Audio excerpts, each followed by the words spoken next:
কি নাম আপনার? আমার নাম সালাহুদ্দিন শেখ। হ্যাঁ। আমি দীর্ঘদিন ধরে লোহাপুর কাটাগড়িয়া মোড় মসজিদে ইমামতি করি।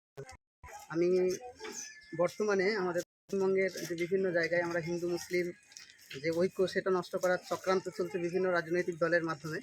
তো আমি এখানে দীর্ঘদিন ইমামতি করে একটা জিনিস অভিজ্ঞতা উপলব্ধ করতে পেরেছি, সেটা হচ্ছে এখানকার মানুষ খুবই শান্তিপ্রিয় এবং এখানে হিন্দু মুসলিম সকলে ঐক্যবদ্ধভাবে থাকে, একে অপরের প্রতি সহানুভূতি দেখায় এবং একে অপরের ভ্রাতৃত্ব। মুচির বাড়ি, তো সে খুব দুঃখ কষ্টে এখানে সংসার করছে দীর্ঘদিন ধরে।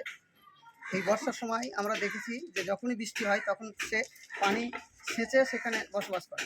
তো এখানকার যুবকরা, এখানকার যারা মানবিকভাবে যারা একটু সচ্ছল, তারা এখানে একটা সিদ্ধান্ত নিয়েছে যে না, এরকমভাবে বসবাস করা একটা মানুষের পক্ষে সম্ভব না। তো আমরা উদ্যোগ নিয়েছি এখানকার যুবক সম্প্রদায়, যে এখানে খুব সুন্দরভাবে একটা বাড়ি করে দেবো। তো কারা উদ্যোগ নিয়েছে? এখানকার যুবক ছেলেরা, যুব সম্প্রদায়, মুসলিম সম্প্রদায়, ঠিক আছে, কারণ এখানে অধিকাংশ মুসলিম বহুল একটা জায়গা, অধিকাংশ মানুষ মুসলিম এবং সেই মুসলিমদের মাঝে অনেকেই বলে আমাদের পশ্চিমবঙ্গে যে মুসলিমদের মাঝে একজন হিন্দু নিরাপদ না বা একজন সংখ্যালঘু নিরাপদ না, কিন্তু আমরা এখানে দেখেছি সমস্ত এলাকার সব মুসলিম, কিন্তু ওই 20 থেকে 30টা ঘর এখানে যারা হিন্দু ভাই বা সংখ্যালঘু আছেন তারা খুব শান্তিতে বসবাস করছেন। আমরা চাই যে সারা ভারতবর্ষে, পশ্চিমবঙ্গে প্রতিটি জায়গায় সম্প্রীতি বজায় থাক এবং মানবতা যে একটা বড় জিনিস সেটা যেন গোটা পশ্চিমবঙ্গে দিকে দিকে ছড়িয়ে যাক, সেটা আমরা চাই। সেই উদ্দেশ্যকে সামনে রেখেই আমরা এখানকার যুবকরা একটা ভালো সিদ্ধান্ত নিয়েছি। আমরা চাই গোটা পশ্চিমবঙ্গের মানুষ এভাবে একে অপরের পাশে দাঁড়াক, একে অপরকে সহযোগিতা করুক, একে অপরের সহানুভূতি দেখাক এবং কোনো রকম যেন ধর্মীয় পরিচয়ের কারণে কাউকে হেনস্থার শিকার না হতে হয়, কাউকে কোনো রকমভাবে পিছিয়ে পড়তে না হয়, এটা আমরা চাই।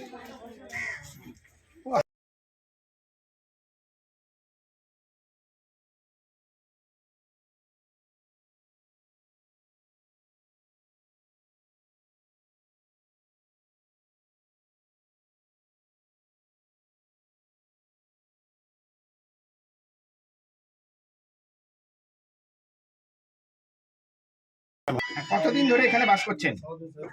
50 বছর হয়ে গেল। হ্যাঁ।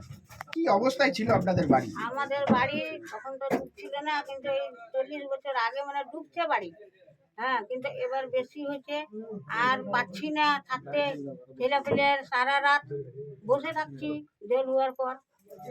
দিয়ে এখন সবকে বলে, সব ভাইরা আমাদের মুসলিম ভাইরা সব আমাদেরকে সহযোগিতা করছে। আপনি কি সরকারি বাড়ি পেয়েছিলেন? হ্যাঁ, সরকারি বাড়ি পেয়েছিল স্বামী, তারপরে অর্ধেক করে আর পাচ্ছি না। 2 বছর হয়ে গেল, মারা গেল। দিয়ে দিয়ে এবার অনেকেই করলাম, কিন্তু আর হইলো না। এখন ভাইদেরকে ধরে এখন ভাইরা আমার সাহায্য করছে। কারা? মুসলিম ভাইরা। হ্যাঁ, মুসলিম ভাইরা আমার সাহায্য করলে এই বাড়িটা হচ্ছে। কি বলবেন তাদের উদ্দেশ্যে আপনি? আমি আশীর্বাদ দিচ্ছি কি ভগবান ওদেরকে মানে এমন দিও, ভালো করে দিও, ভালো সুখে থাকুক, আরো 5 জনকে মানে পারি করতে যেমন আমাকে করলো। হ্যাঁ, বহুত খুশি আছি আমি। প্রায় 58 বছর ধরে এলাকায় আছেন। এনার আব্বা মারা গেছেন। ইনি লোহাপুর কাটাগড়িয়ার মোড়ে মুচির ব্যবসা করেন, জুতো সেলাই করেন। তাই এনার বাড়িটা খুব অসহায় অবস্থায় ভেঙে পড়েছে। এলাকার যুবক সমাজ মুসলিমেরা একত্রিত হয়ে এই বাড়িটা করে যাওয়ার সংকল্প নিয়েছে।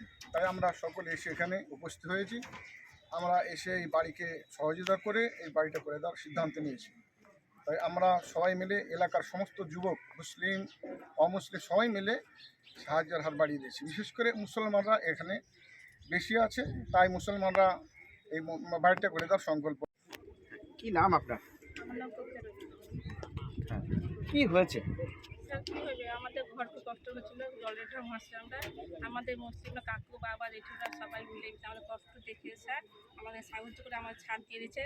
আমাদের মেয়েদের, আমার স্বামী হাঁটছে স্যার, মেয়েদের আমাকে সবাই ভালোবেসে সবাই দিচ্ছে, ছাদ করে দিচ্ছে স্যার।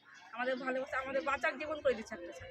কারা করে দিচ্ছে? চারিদিকে মুসলিমরা আছে, কাকু হয়, জেঠু হয়, দাদা হয়, বাবা হয়, ভাই হয়, সবাই মিলে মিশে স্যার করে দিচ্ছে স্যার, সব ভালোবেসে। এতদিন আপনারা কি সরকারি বাড়ি পাননি? স্যার পেয়েছিলাম, আমার শ্বশুর পেয়েছিল অনেকদিন আগে। হ্যাঁ, দিয়ে আদিতে করে স্যার উনি মারা গেছেন, আর করতে পারে স্যার, আমার স্বামী হ্যান্ডিক্যাপ, দাঁড়িয়ে করতে পারেন, তাই আমাদের কষ্ট দেখে সবাই ওরা মিলে মিশে একদম আমাদেরকে ছাদটা পরিষ্কার করে দিচ্ছে।